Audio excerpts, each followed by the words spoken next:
friends! Welcome back to Devo Time with Lucy.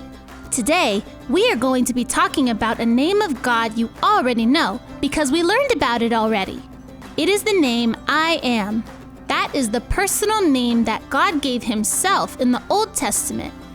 And Jesus calls himself I Am in our story in the New Testament.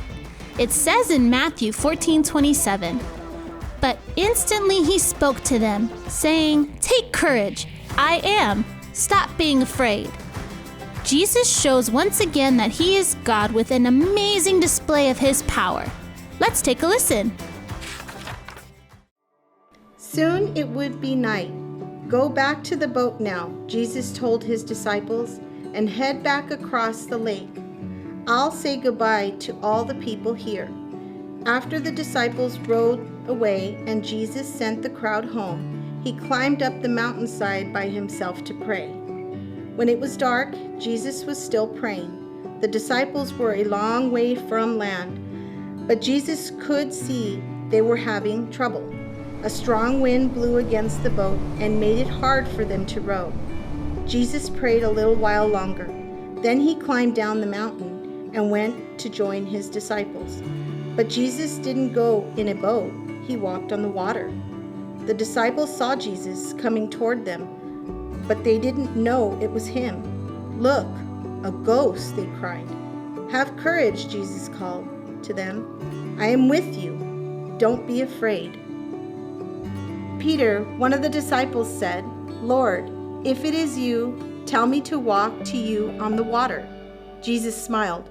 "Come on then, Peter," he said. Peter climbed up on the side of the boat. Then he climbed down and stepped onto the water. Would he sink? No. Peter kept his eyes on Jesus and started walking toward him on the water. 1 step, 2 steps, 3 steps, 4 steps.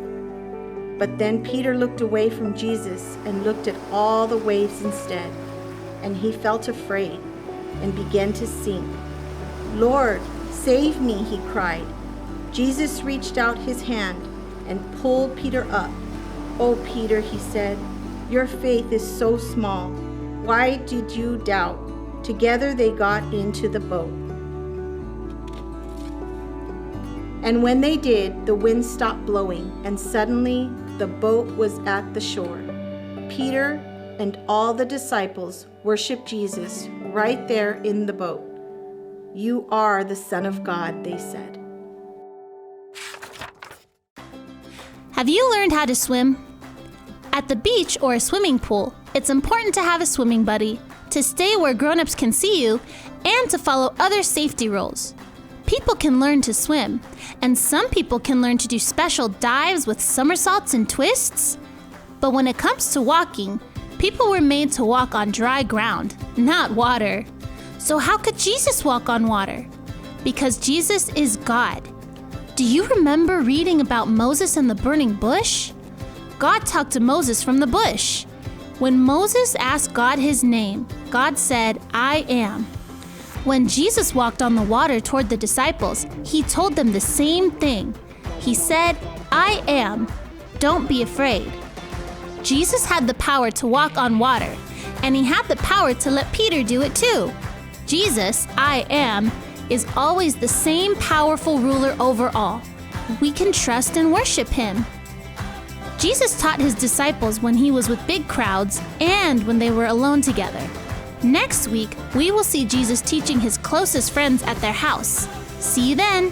Bye, friends. Dear God, thank you that Jesus is always the same and always powerful. I love you and I love Jesus. Amen.